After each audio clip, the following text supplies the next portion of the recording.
and welcome everyone to another exciting episode of the DarkMatch. And with that, we start out, as always, or usually, with another edition of what Iron Sheik is tweeting right now. The Snoop Dogg, I love you. You show me and my agents, Paige Mason, best time in the Atlanta. I respect your intelligence. That was the shittiest Sheik impersonation since I did it. I know. That's why I said Genghis take a crack at it, because Genghis has the best one. But either way, it seems Iron Sheik is getting back into his old groove. He's calling people. He's calling people He's talking about his agent, and he's talking about intelligence. Still no fuck or humble or camel clutch though. But either way, welcome again to the DarkMatch. I'm Christopher Says. I'm Genghis. I'm Tifus. And I'm Mr. War Machine. And we're gonna get to the last edition of TNA Impact, and for me, like, overall thoughts, it's like kind of weird. Like, this might come off, unfortunately, as us like smarks can't have it any way. Like, I disagree with you already. There was wrestling in this episode, but it was in intervals of 2 minutes, and none of the matches really led anywhere. I get distracted by my ceiling so many times during the show. I gotta tell you, it's a distracting seal. Do you have one of those, like, star designs painted on there? No, it's white. Huh. But either way, we start off with Fortune accompanied by Christopher Daniels, who I guess now is a member of them, coming out, and kind of Daniels like explaining his reason for coming back to TNA, saying first that, employment in this company is like a revolving door with my name on it. But yeah. He considers AJ Styles a brother, and he's gonna defend Fortune and take down Immortal for them, or for AJ for that matter. He offers to be the fourth man at their lethal lockdown match. I got a question. They're still going to be handicapped because he's missing his eyebrows still. Yeah, who fucked up Daniel's face, man? What the hell? He's wearing like eyeliner, and he's for some reason black he looks older, black nail polish, and is like, you look like a 16-year-old, 5 foot tall, 100-pound kid at a rave club. He looks like the Mummy from The Mummy. Yeah, he does look like a Motan. There's a little bit of Arnold Boozloo in there, except no tan whatsoever.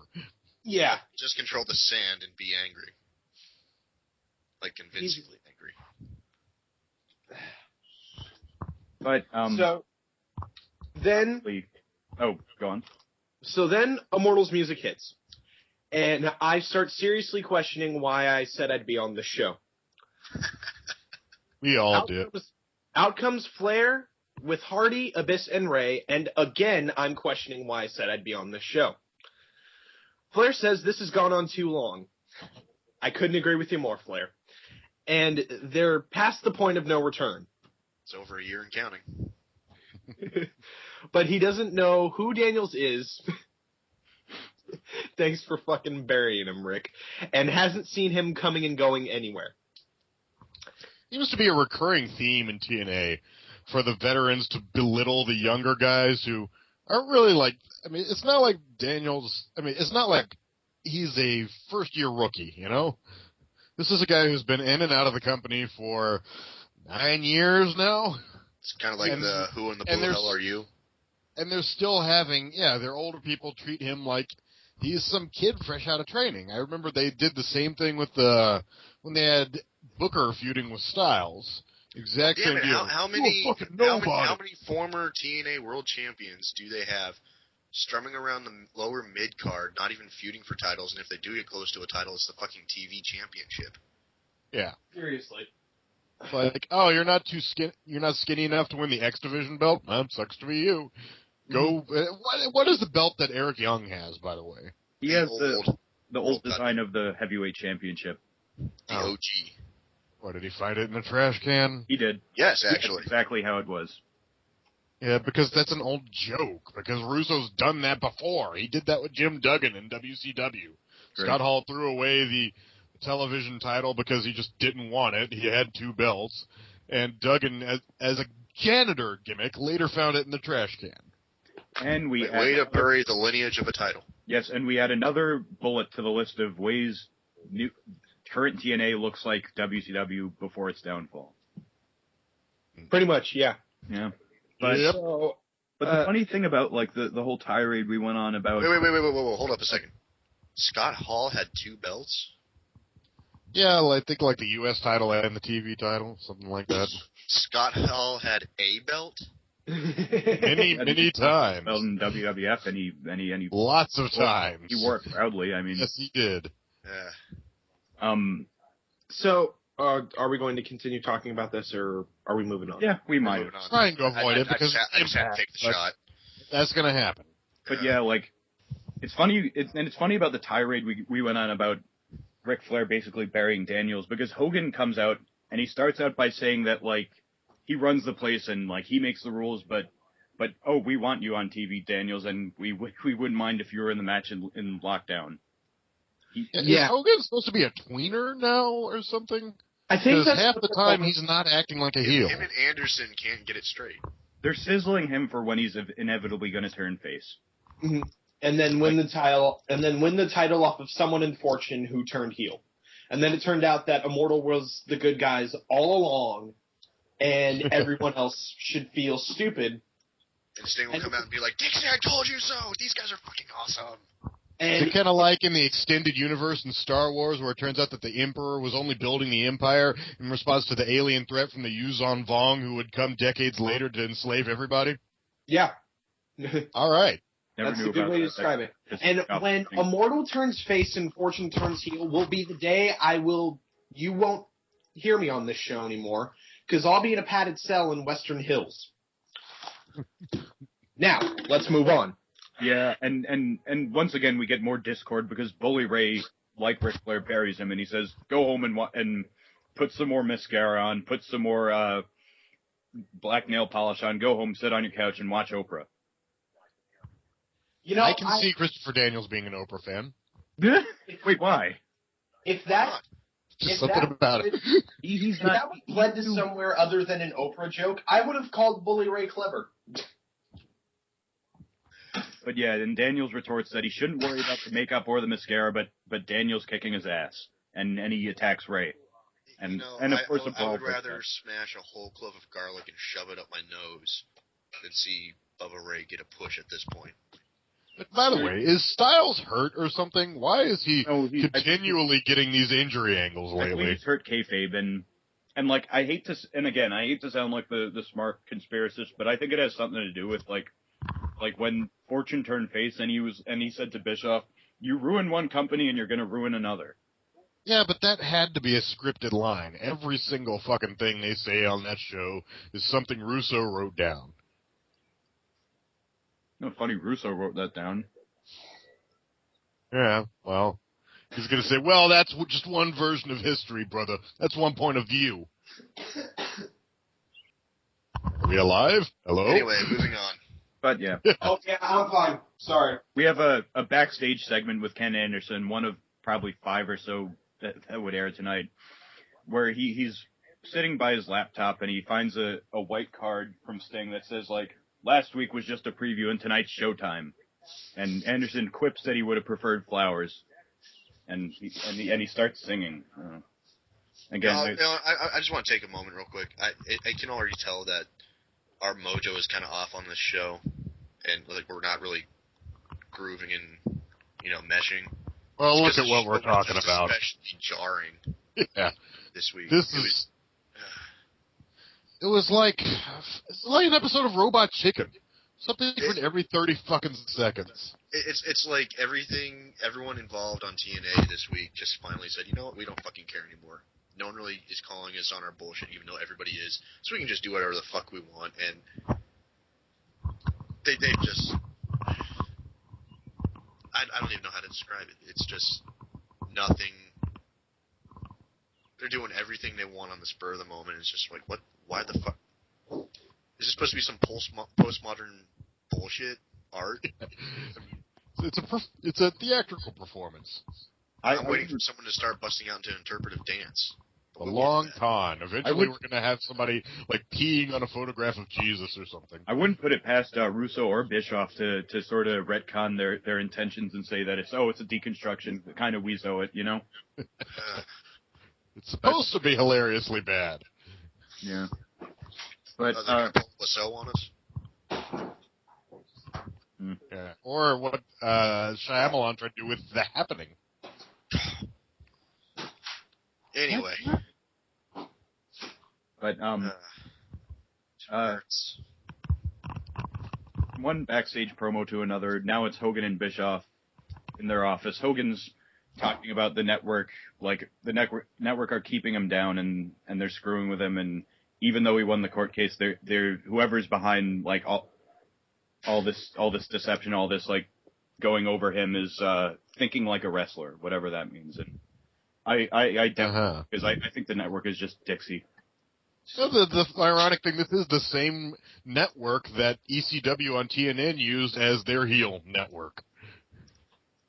Well, Eric Bischoff said Same that they were channel. really popular for like 12 months. He probably meant the time that they were on TNN, and he's copying that angle. So They were so unpopular, he took half their wrestlers. yeah, and another irony is that Rhino left like at the end of 2010 anyway. So much for the network. Yeah, seriously.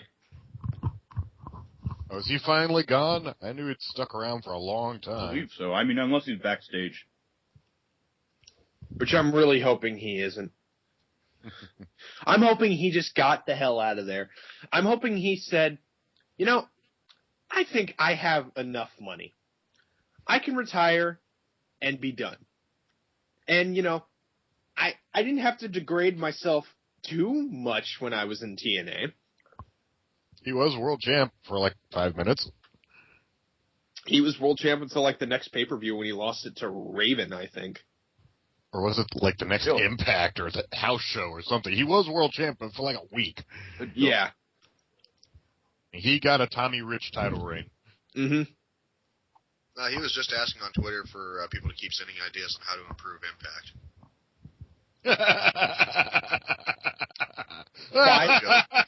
No joke.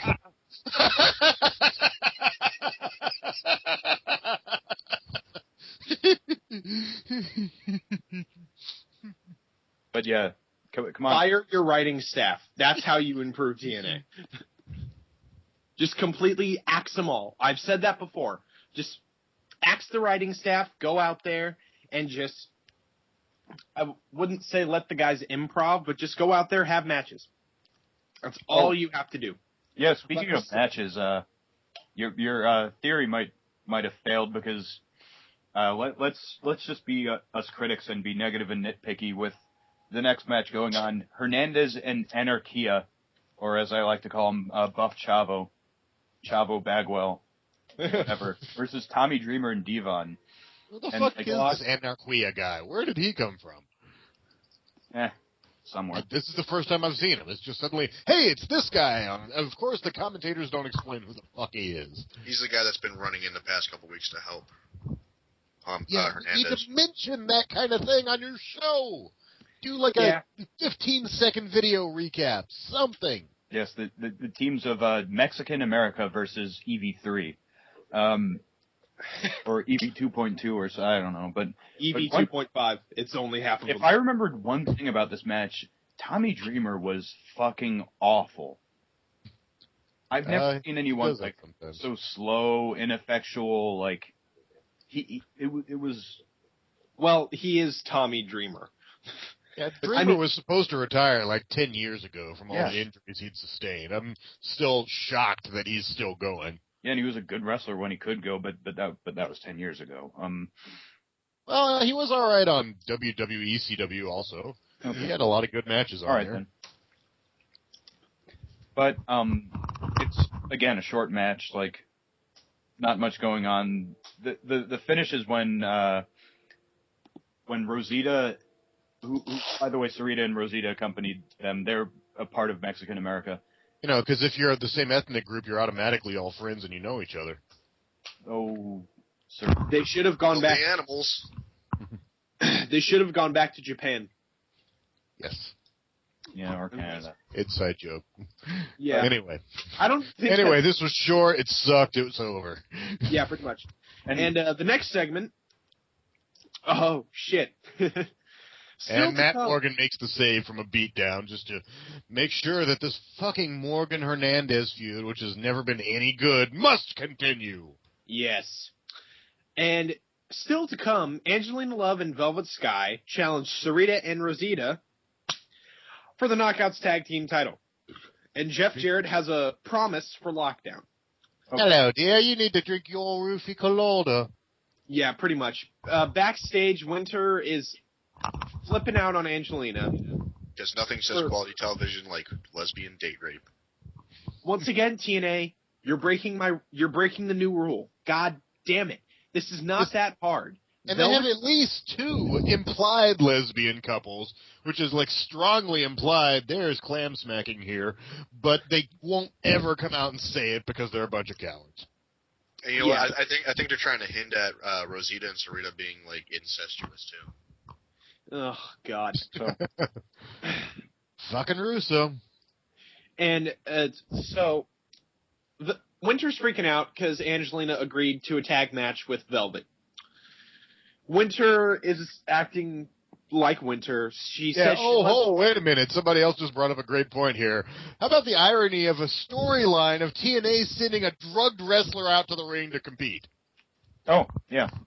They're kind of doing it. They obviously don't realize the irony, so why they're letting. No, these are the same people that had 3 fucking concussion storylines, taking a different approach to it about it being serious, it being dangerous, and it being fucking hilarious. That is true, Yeah. and in another instance of covering something, while people were healing from concussions. But yeah, in another instance of covering something up, like they cut out Hogan's tsunami line, but then they had the scenes of Pope torturing Okada. Yeah. It's just fucking stupid.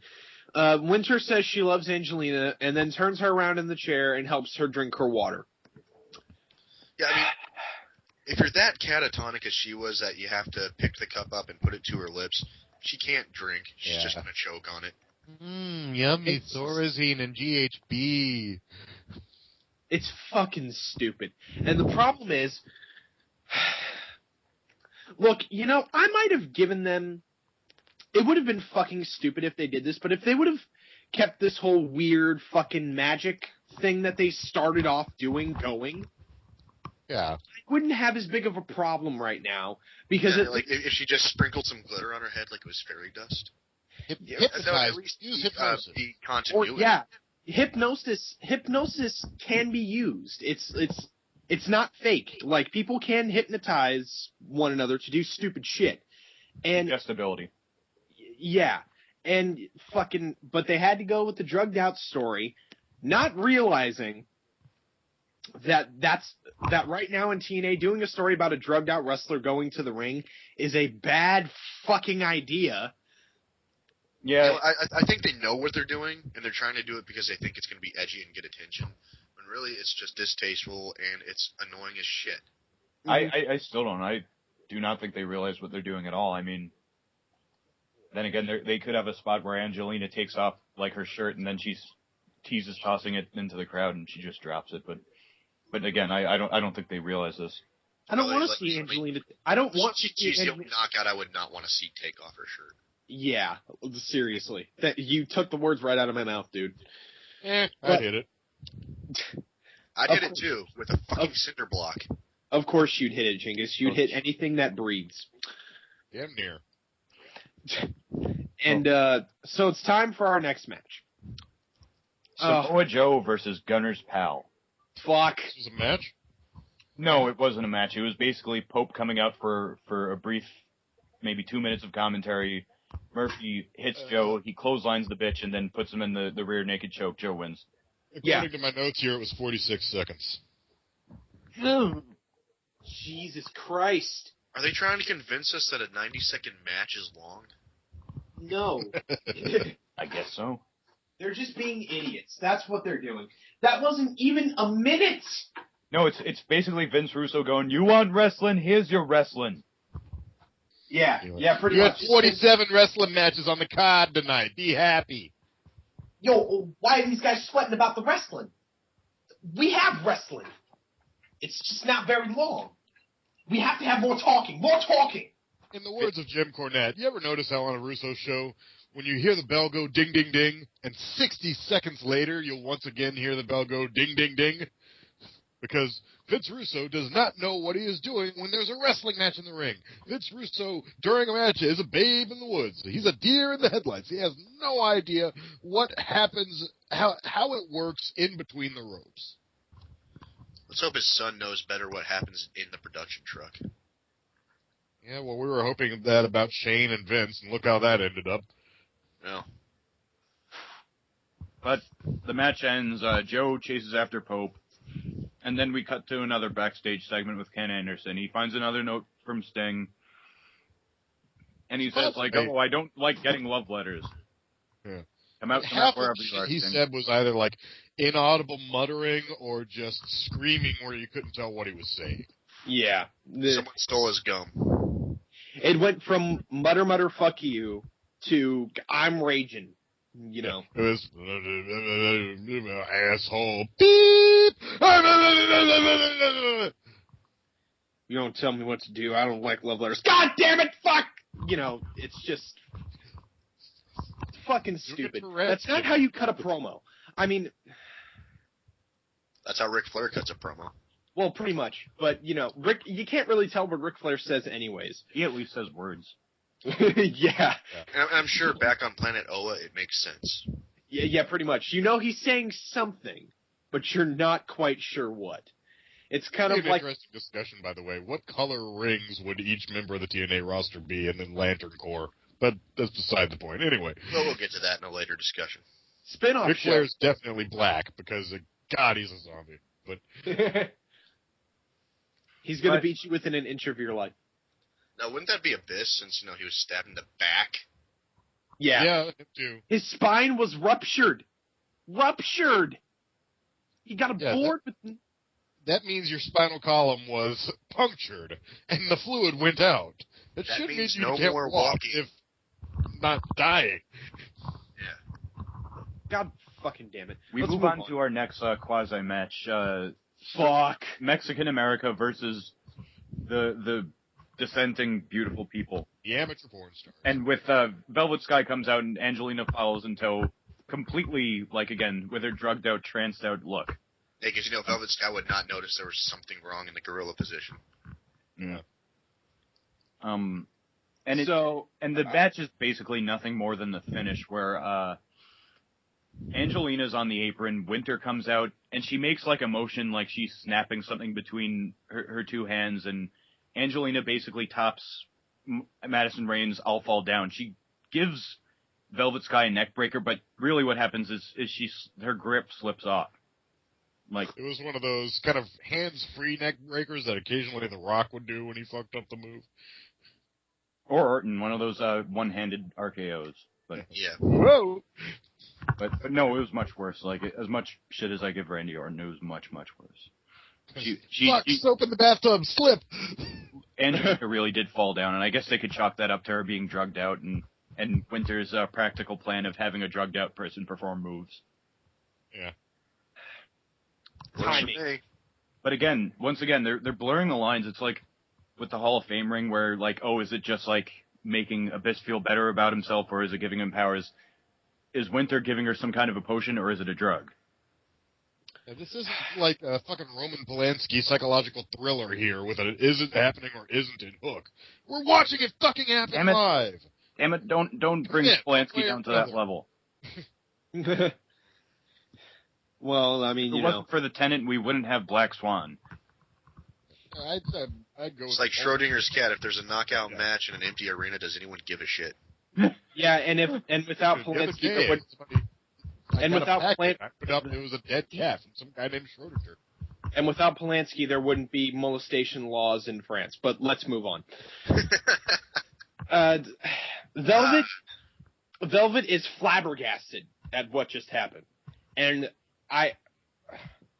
do I even need to go over how stupid this angle is? I mean, I think we have been, yeah. I mean, just fucking. This show is on the maturity level of Courage the Cowardly Dog, when it did the one episode about, like, the dog and the cat who were both female and special friends together, but couldn't come out and say they were lesbians. Mm-hmm. You're like, this is a show with people punching each other in the face all night long. If you're going to do a lesbian angle, do a lesbian angle. Don't have Stupid dog. Booga, booga, booga. Oh yeah, we go backstage Ken Anderson promo, and a really fun one, depending on your perspective. He's still looking for Sting, and he runs into Eric Young and Orlando Jordan, who have recently been featured a little bit more prominently. But he asks Eric Young where Sting is, and he's like, "Yes, Sting, the champ. I was the champ. I'm the champ. He's the champ.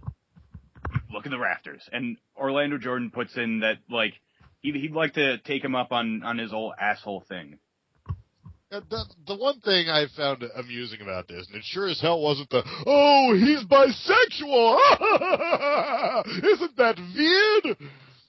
But it was Anderson's reaction to that. He just kind of stared for a minute with, "Oh, thanks," and then walked off. I made fun of his own pay-per-view poster, too. I mean, it's just like, fuck it. After commercial, Anderson's still looking for Sting. Didn't Eric Young just tell him to check the fucking rafters? Yeah. I don't know. When I think Sting, that's where I would think to go first, anyway. Yeah, and Young appeared to be, like, back where they keep the extra chairs or shit, in the bowels of the building. He was going past Mankind's boiler room down there. Yeah.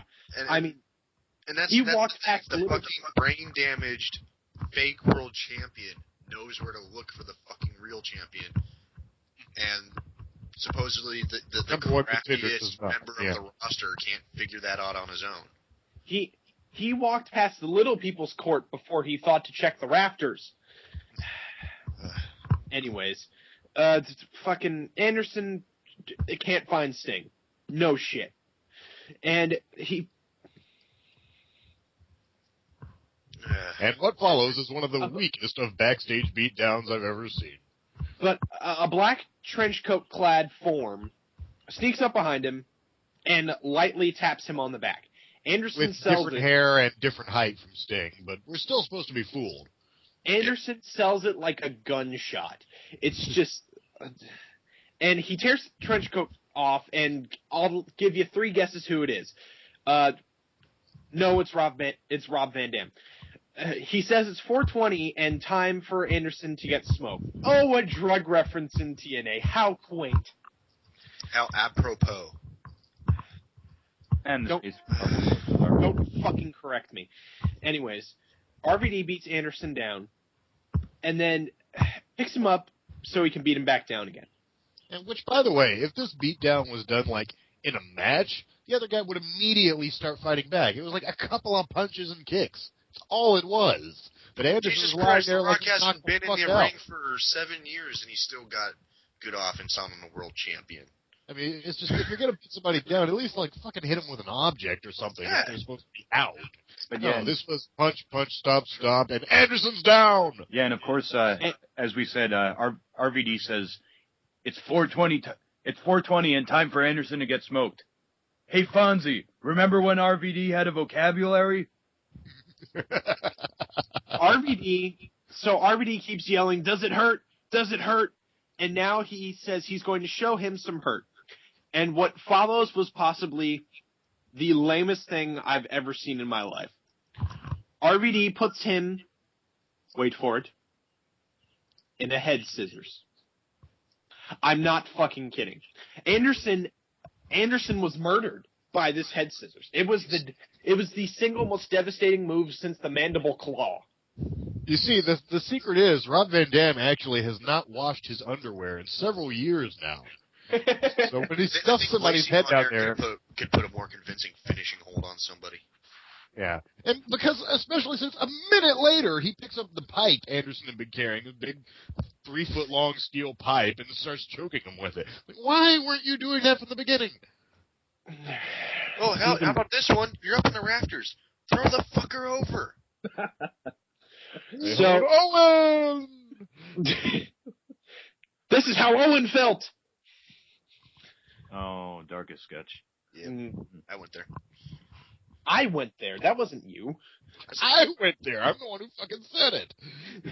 No, I went there. No, I'm more there, so did disgusted my wife. than you. God damn it. Let's move on. Spartacus. RVD finally releases Anderson after dragging him around for a little bit and says, "See you later, asshole." Oh, so funny. Although And I then did he like walks one off. part of this when he's choking him with the pipe, and Rob Van Dam just kind of gets this vacant look and starts staring off into the sunset. That was kind of cool. It's like, I am so into this violence that it has numbed me to my soul. Anyone else notice the subtle irony of Anderson getting hit on by Orlando Jordan and then choking on a pipe? God damn it. Well, when you word it like that. But yeah, and of course... Yeah, it was a long, hard shaft pressed against his face. Yeah, and of course there's always this segments where they end with, "You really are an asshole." An asshole. Dennis Leary, he wants his fucking gimmick back. But yeah, it's on my shirt. But yeah, Kentos, the asshole maker. I swallowed the whole roll in one gulp. Isn't my... Oh. Yeah. And then they have a Lifesavers ripoff that they call the O-Rings. Oh. Boo. And they also have their chocolate starfish side bread. Stop it. Okay, let's move on now. Yeah. Hey, we gotta stand to fucking amuse ourselves here. While Anderson is picking his pride up off the floor, we go to a video package detailing the history between... I refuse to read that. Someone continue. The history between Ken Anderson, Rob Van Dam, and Sting. And then we take a look back at what we just saw with RVD beating up Ken Anderson. Literally, not even seconds after it happened. They have a fucking recap. Oh, yeah. Here's what you missed 10 seconds ago. And no, the even in WWE the build-up sometimes episodes, kind of bad about doing that. Even in their build-up go-home episodes, at least WWE was never bad enough to recap something just seconds after it happened without a commercial. Yeah, the WWE would always at least wait for a commercial break before they recap what you just watched. Well, then again, that SmackDown was pretty fucking disgraceful, but supposedly that's par for course. God, we just watched a SmackDown, which was literally half recap, but we must soldier on. We're talking about you. Soldier. So, back at the Impact Zone, and not in the rafters, who'd have thunk? What? How dare we transition? TNA World Champ Sting makes his way out to the ring. Already, I just want the segment to be over, because I know what's going to follow. Sting is very hot and cold in his promos, and he was cold tonight. Sting says he's having a really good night, and asks RVD to join him in the ring. RVD comes out to join him, and Sting says the reason why he came back to TNA was to stop Hogan and Bischoff, but he got distracted with RVD and Anderson. But wait, it's not RVD. He takes off the mask, and it's the door frame. He says they've never gotten along. You're old. RVD says that's because he debuted by beating Sting and took about 1,000 baseball bat shots. You know, RVD, he actually remembered something. Well done. The THC didn't fog everything out. Sting says it was a mistake and he apologizes. Then asks RVD to apologize for using him as a pawn in his game with Anderson. RVD says he respects Sting for being world champion, even though he never lost that title. And if I was Sting, by the way, I would resent getting dragged into this. I mean, Jesus, these are the worst matches either Anderson or Van Dam have had in maybe their entire life. Mm-hmm. And Sting, RVD continues, and says Sting probably doesn't remember when he was working undercard matches. I mean, Vitowski. Oh, you don't remember that gimmick? When he was barefoot shit in the WCW lightweight in 1992? While Sting was main eventing. Yeah. He's the whole fucking show, and come lockdown, Sting's going to find out what he's dealing with. By the way, this episode of Dark Match is brought to you by www.lordsofpain.net. Go to that website, but listen to us more. Or, we could just sum things up in our own words instead of reading. Well, I didn't fracking watch the show, so I have to read everything. Why are you here? Because someone needed to fill in. Yeah, this show had its roster changed more frequently than any WWE show when Vince is changing his mind You know what? again. After reading these results, I don't blame anyone for bailing on this episode. That's why I didn't even watch the show, because I figured I wasn't going to need to be on. God. So we can do the show without watching it? What? No. Because if I would totally do that. That would have been my choice. We're getting word from our producer. No, you must watch the show if you're going to be on the episode. Blah, blah. Yeah. No, Leaf's pitching a fucking fit right now. He offered! But Hogan He's trying to make comes out. spaghetti sauce tonight, and they're like, we need you. Hogan comes out and effectively, once again, rapes Jimi Hendrix. You guys are lucky I'm in Massachusetts. And Cheers. Hogan rapes Jimi Hendrix, and he and his Siamese ass twin, Bischoff, come out. I'm from the Midwest, leave me alone. And start to talk about what RVD wears. What the fuck? And they start to talk about... he was just started randomly sucking Rob Van Dam's cock, which is amazing because didn't know that Hogan was even aware that Rob Van Dam existed on this planet. yeah, and then Hogan basically says, "Since I've been on so much morphine for my back problems, why wait until lockdown?" Just to sum up this little bit, Hogan goes, because RVD's cock is in his mouth. All right, moving on.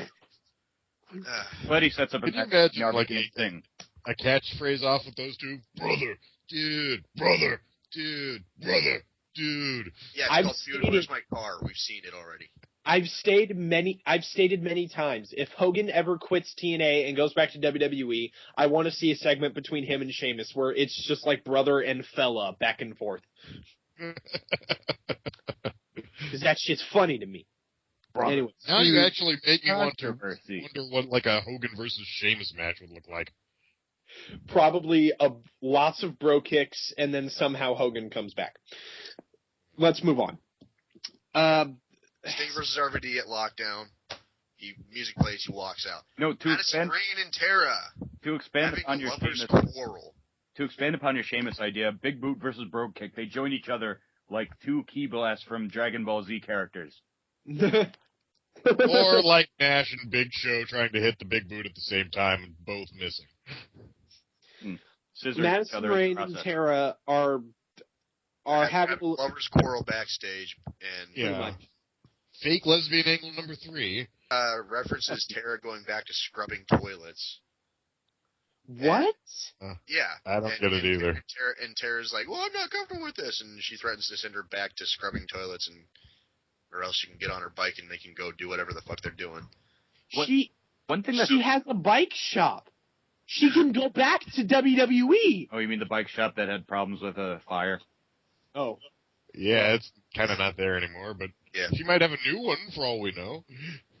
Sure That's is. just money. But, yeah, so they're setting up, like, the two of them scheming something and Tara not being completely cozy with the idea.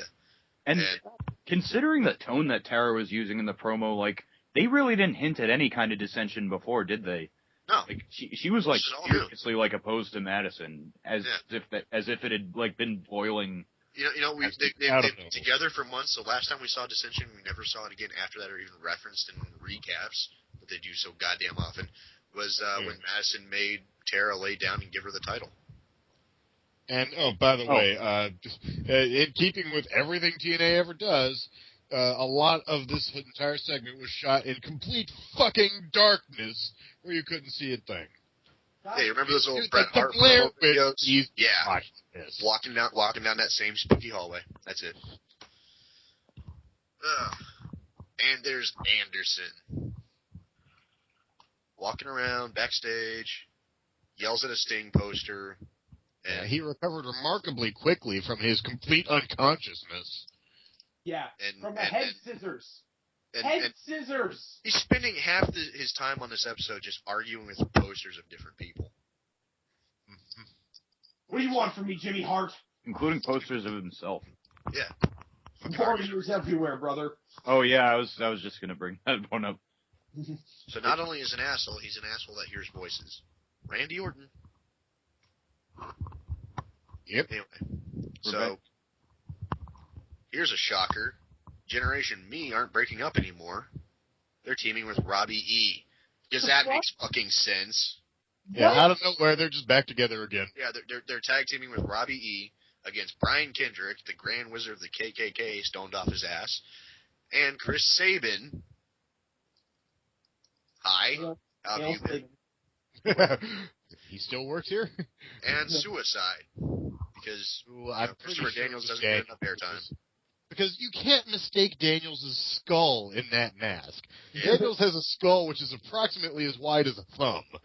I mean, he is a narrow, narrow man, and it is just obvious when that's him in the suit. Honestly, I would have thought it better if it had been Robbie in Generation Me versus Chris Daniels, Suicide and Curry Man. Yeah. But anyway, they have a 6-person tag match, and it's leading up to... It's leading up to they're going to be in a fucking 6-person escape match at Lockdown. God fucking damn it. Is it Make Daniels work 2 times in one night. I mean... Yeah, Daniels is in 2 matches, and one of them, at least one of them is going to involve some crazy-ass spots that are going to, with some of those guys, I'm sure there's going to be some injury somewhere. I mean, what is this, Japan? Why did you have him work 2 matches? Have him work one or have him work the other. Don't make him work both. You just insulted the fine nation of Japan with that comparison. Don't kick them while they're down, man. Oh. But wait, Jin and Me turn on each other in the match, and yeah, out of nowhere for no reason. Are you serious? Yeah. What is this bullshit? If you're going to have them back together, don't make them betray one another in the middle of the goddamn match. You broke them up last week, and now all of a sudden you're just like, oh no, they're teaming. But wait. Swerve. But wait, it gets better. If you think these random ass turns within the same show are bad, wait till you get to the ending segment. It's better because this is the 2nd match in a row, which ends with one tag partner turning on another and giving the other team the pin. Yeah, so pretty much how it goes down is Jeremy's on the top rope, Max crotches him, hits a DDT off the top rope on his own brother. And yeah, I'm sure that's not Orton's move. And fucking Brian Kendrick, of all people, crawls over and pins him. We got Christopher Daniels in there, we got Chris Sabin. But no, let's give the pin to Brian Kendrick. Oh, yeah, that's actually been in a match for years, so. Well, the last time we saw him on TV, he got squashed by being shoved into a locker. I've seen junior high kids get pummeled by high school jocks in that same manner that bounce back quicker than him. Truly, we all must respect Spanky. Yep. Or Leonardo Spanky. Brother versus brother angle has never been done before. I might have been wrong. I don't remember if the escape match is 6 or 9. It's some fucking crazy ass. It's ridiculous, and there's no use for it. There's no purpose behind it. Let's move on. Match, the end. Yeah. So. Let's move on. And if WWE didn't have enough armband throwing for you, Max and Jeremy were wearing them, and that's how they symbolically broke up. Is Max took it off and threw it at Jeremy. No, not the armband. Nexus. Young Bucks. Generation Me. Hardy's 1997. Kane and The Undertaker. Fuck. Fuck it all. Alright, back in Hogan's office, he's pissing on... Fuck these guys. Someone else do this shit. Hogan have one of the jabronis slap the other 2 jabronis. Yeah, he tells Gunner to slap Rob, Terry, and Murphy, and the funny thing is, I would expect something like this more from Ric Flair. Yeah. He's basically leading them in a Three Stooges segment. And then Anderson comes in and demands a favor, and Hogan's like, okay. And they said, I'll scratch your back, you scratch mine about 15 times. And now Anderson's the referee for Sting versus RVD in the main event. Motherfucker. As Anderson leaves, Hogan cracks a grin and goes, We are not kidding. Witches of the West, that fuckers. We are not kidding. This happened. Hulk Hogan had a maniacal laugh. Yeah, guys, we're not trying to crack jokes and failing at it. We're telling you exactly what fucking happened. It's like, did you ever see the movie Spawn, where they made Martin Sheen as the villain do evil villain maniacal laughter? And it was just sad. Well, it was no, like it's that. also, if I'll refer to something wrestling related, remember when in the middle of the original Nexus angle, I'm saying original Nexus angle, where Wade Barrett had issues with the visa, and so the other 6 members of Nexus were on Raw without him, and they had to cut a promo. And Heath Slater was talking, at the end of it all, they were all like, that didn't work. We are evil! Indeed. That's essentially what it was. Oh god, this fucking show. And now we have to talk about what happened next, which was so lame that I can't believe what I was seeing. Okay, we go to back in the dark streets of Orlando, fucking somewhere in the ghetto, apparently. And we see, once again, Madison and Tara are sitting there screeching at each other while Mickie James is laying underneath their motorcycle in the middle of the road. What? What? Apparently they ran Don't worry, her she'll over be back in 3 weeks. with a motorcycle. More Crazy attempted over murder. That. God. She'll be back in 3 weeks wearing Trish Stratus' Hall of Fame ring. God damn it. So they could do And stuff the like this. way, if you saw it, it would have made no fucking sense. She was laying underneath it like the bike was across her legs. And it's just like, there is no fucking way in hell that you could actually ram into somebody with a motorcycle and end up with them in that position. You know what? Staged, phony looking. It was just bad. And they're actually trying to sell this shit a little bit now because the cameraman dropped the fucking camera and tried to help her. But he drops it in such a way that you can see everything that's going on. Yeah, he dropped it very carefully. TNA, one murder angle didn't fucking work. Now you're gonna do another. And has Jared came out and made his lockdown promise yet? Not yet. You remember the last time WWE tried to murder someone and no one bought that Vince just walked into a limousine that just inexplicably blew up? No, when they tried to murder someone and someone else ended up murdering someone for real. Yeah, awkward. Way to tempt fate there, jackasses. Fuck it. Although I still think that was not as bad as like the previous, or when they redid that segment later with the set falling on Vince. You remember that? Because like a week earlier at a TNA taping, a part of the set had fallen on a crew member and killed him. For real. Well, that didn't deter Paul London any. He was still smiling. Yeah. We were screwed. Yeah, they go to commercial and they come back and they have to show you this shocking update of paramedics tending to Mickie. Yeah, of her lying there while EMTs are around her doing EMT shit. Lumberjack match. Fuck it. I'm done. And hey, the only match all night long that went over 5 minutes. And even then, it was only 5 minutes and 1 second.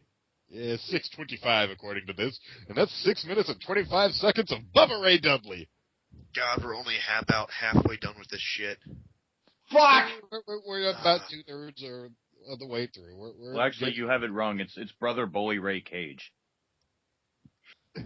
So this was a match, and it was a lumberjack match, and it was every lumberjack match you've ever seen, which is inevitably the heels and the babyfaces get into a big brawl. Because that's so fucking cool. I've never seen that before. And the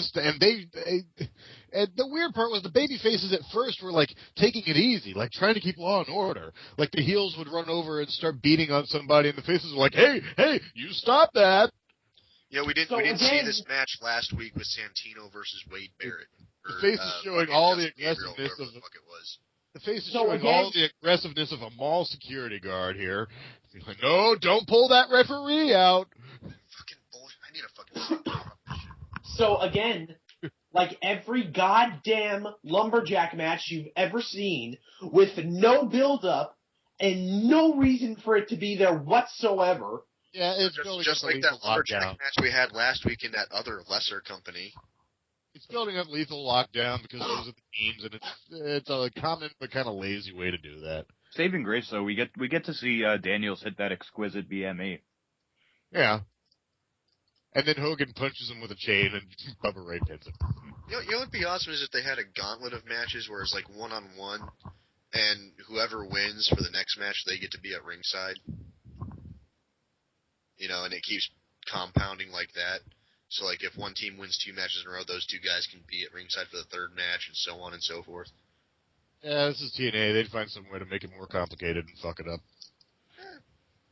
I think it would work. It'd be something different, but I wouldn't trust them to do shit right. I can't even fake a motorcycle accident.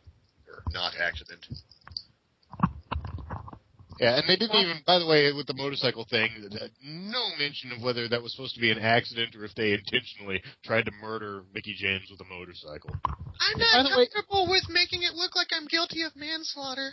For a hit and run, isn't a motorcycle like a bad idea? Especially since Madison wasn't wearing a helmet at the time. Don't you tend to, like, fly off of a bike when you ram it into something? Yes, but we're the stupid audience, so we don't fracking know that. Hey, we've never been in the business, so we can't use terms like that. Yeah. And use terms like Carter Jobber. Yeah, so go die. Wait, I have been in the business. But not much. Considering how much I got paid, I wasted years on $10 a night, man! But hey, Jingus, you can sleep easy at night without those tears, because you've been in the business. Your opinion matters to Shane Helms. Allegedly. But I think he'd change his mind if he actually spoke to me. It's like, we've worked the same building, dude. It doesn't matter. You're nobody. I fuck playmates. So go die. Yeah, DarkMatch, welcome to die. I'm just waiting to hear somebody hack his account. Shield. Yeah, it's okay, though. His legacy ended with Hornswoggle retiring the belt. Oh. Okay, so our next segment was Jarrett inside of a cage being built. Fuck. Around him. For some this reason. Company. And Jarrett at least has a good idea for this segment. He's talking about how Kurt's going to be in jail forever and how he's not going to bring Kurt's kids to visit him in jail because he doesn't want them exposed to that kind of bad influence. Which is kind of funny, except they do a deal where Kurt rappels down into the ring to attack Jarrett. It was the equivalent. But wait. Hey, number one, how did he know that this promo was going to be taking place inside of a cage? Because nobody knew until they started building it right there. Did Kurt sprint up to the rafters, happen to find Sting's rappelling gear, and then just luckily got down into the ring? Yes. And B, the cage wasn't finished being built yet. They still didn't have one side up. And even though they're doing Jarrett's bidding, once Angle gets in there, they keep building it. Yeah. Yes, lock me in the cage with the man who threatened to kill me not but 3 weeks ago. I mean, it would have been so much easier, simpler, more believable if Kurt had simply, as they're putting the last panel of the cage on, had dashed into the ring from the crowd right before they finished it. And then they close it right behind, and he gives that psychotic grin to Jeff, and Jeff's like, oh, I'm fucked. But no, they did it with a fucking Sting's repelling from the rafters gimmick instead, and then nothing happened because Jarrett just climbed out and ran away.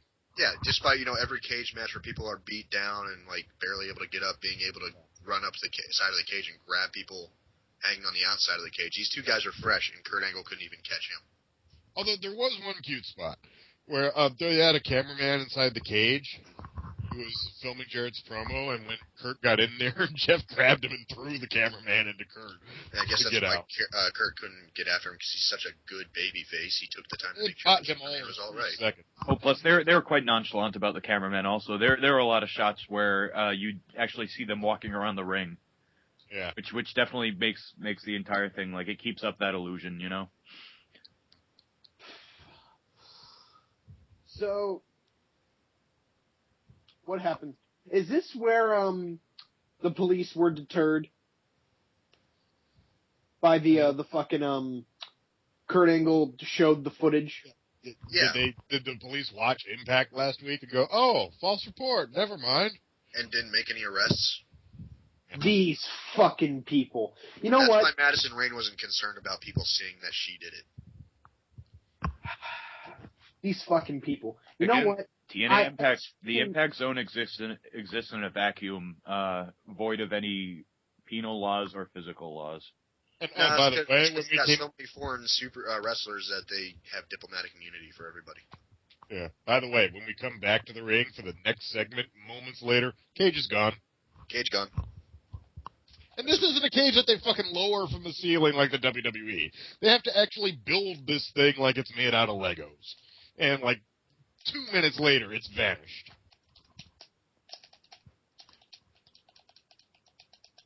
I'm ignoring you people right now. I really am. The stupidity of TNA, the stupidity of TNA is making me lash out at my friends. God damn it. I'm like Scott Hall. Main event time. Wait. There is a pointless promo with Sting and RVD, but Kurt Angle says that he's been in touch with the network and now he's putting a stip on the lockdown match. And oh my God, the network! What do you guess it is? Kurt Angle gets an axe. Kurt Angle is able to disguise himself as the Ring and then attack Jarrett. Kurt Angle comes up through the Ultimate Warrior's trapdoor. Yeah. And then Jarrett gets a career-ending back injury and dies of painkillers. Aw, that's a dark turn suddenly.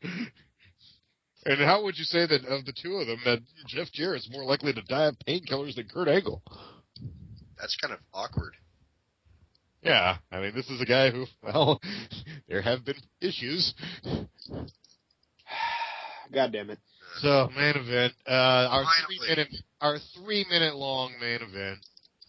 It's Rob Van Dam versus Sting in Kick, Punch, Rolling Thunder, Stinger Splash, and Scorpion Death Drop. It's over. I mean, this was barely longer than Sting versus Jeff at the pay-per-view.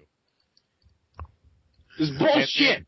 And then Anderson drops Sting right back and puts RVD on top. Or, no, wait, what? Fuck. No, he started counting them both out, and, went 1, 2, 3, 4, 5, 6, 7, and then RVD got the pin. Why Rob Van Dam? And, hey, wasn't this supposed to be a title match? Wasn't that the entire point of the early RVD Sting promo? Hey, that's the belt I never lost. I don't think they even said it was a title match. Whoa, Jingus. Are you suggesting TNA would give away a pay-per-view match on free television? Is that... good, sir. Why would you imply such a thing? I know. It's the first time they've ever done this, man. We have to cut them a little slack. They're in new territory here. They are going like Columbus out into the uncharted wastelands. Do you have a degree in English, Jingus? No, but I made a perfect score on the verbal SAT. Nice. You lucky. Even though I missed one question, but it still said 800. So I'll take it. Well, here's a pop quiz for you guys. Which title has been featured the least on television?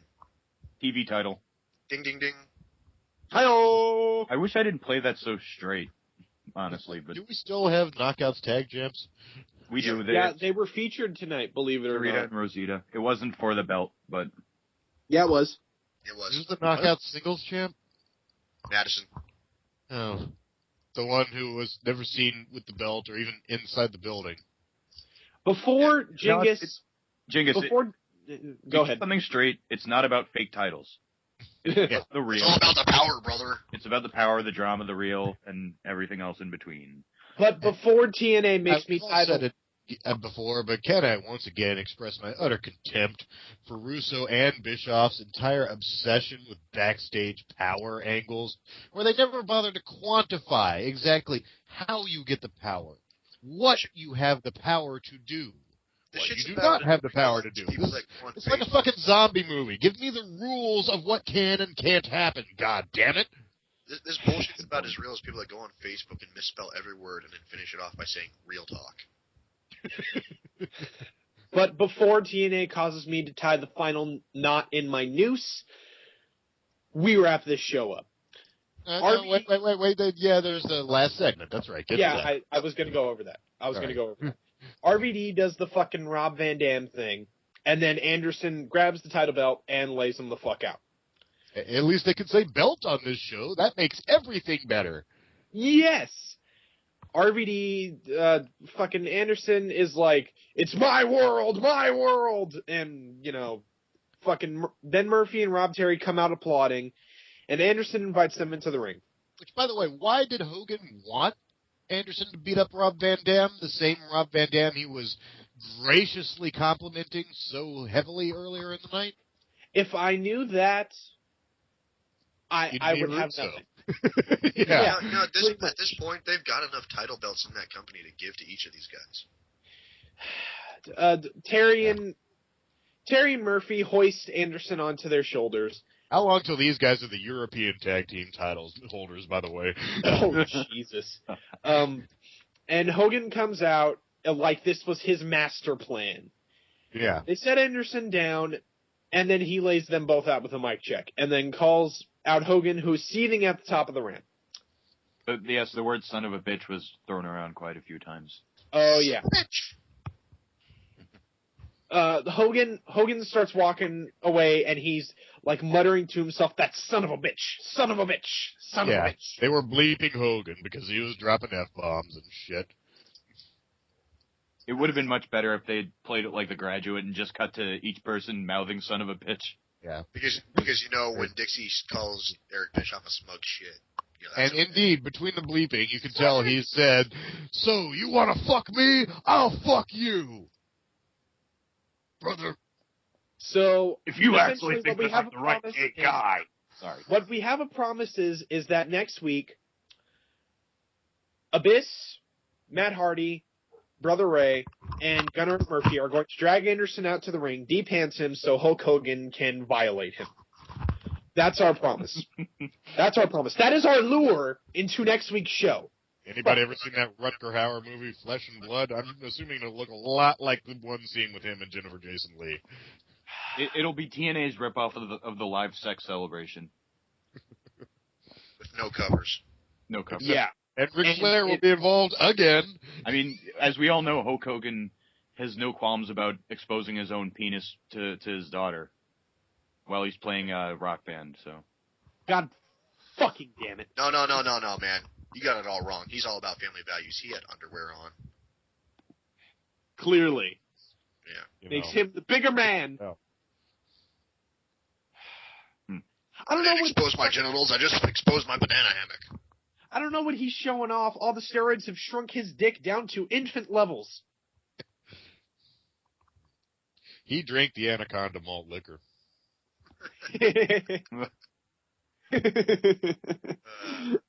Oh, fuck.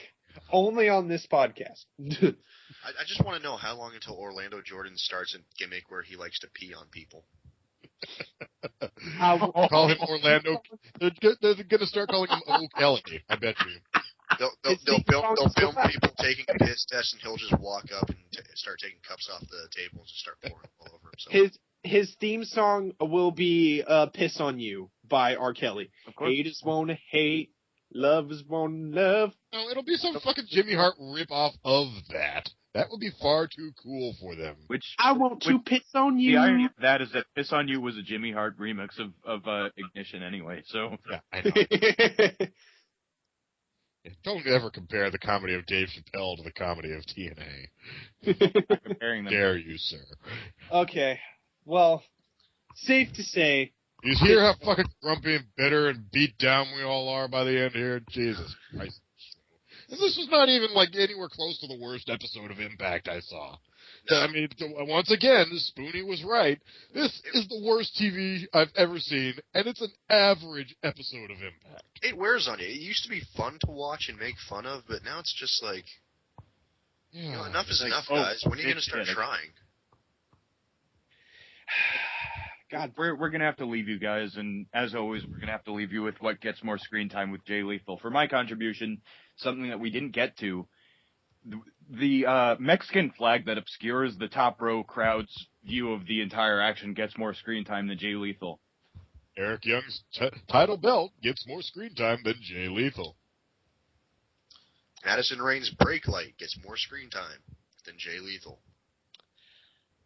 Yeah, I'll go with that. Anderson yelling at his own poster gets more screen time than Jay Lethal. And Sting's trench coat gets more time than Jay Lethal. Anderson choking on pipe gets more screen time than Jay Lethal. Right. And with that, we would like to end the dark match. Yes. I would have liked to end it an hour ago, but hey. We're going to have to leave you now. I am Magneto, master of magnet. Christopher says. I am Spada Jingus. They call me Mr. Teefus. Deefus. The original quote was Mr. Tibbs, so you had the T right there, man. Man. Okay. And I am Mr. War Machine, and Hulk Hogan, we coming for you! Can't even make a Don't goddamn finish it. Disney reference. Please don't finish it. I'm not going to finish it. Okay. We have been the Dark Match. You have a good weekend. Because we're not. Nighty night. Creepy. Bye.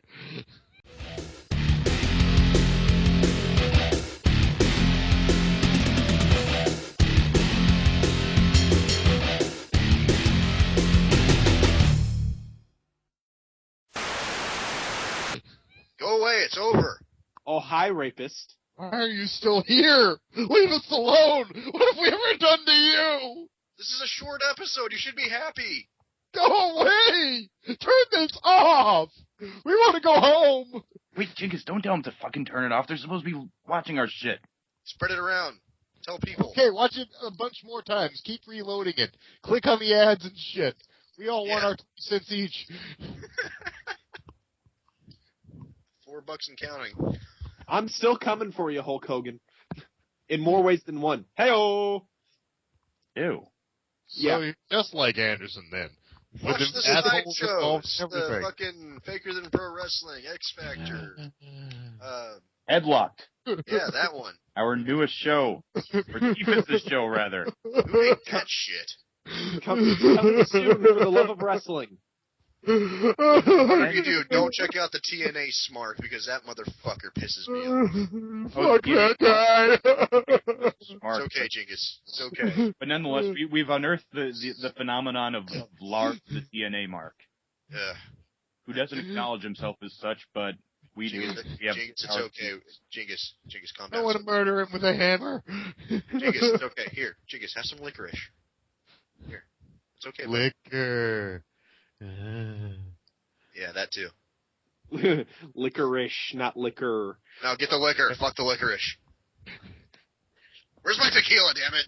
God damn it! We're done, Kenneth. This is a shoot. We're done. Me and you, we're done professionally. God. Fuck off. Okay. Yeah. We really didn't know how to go home there.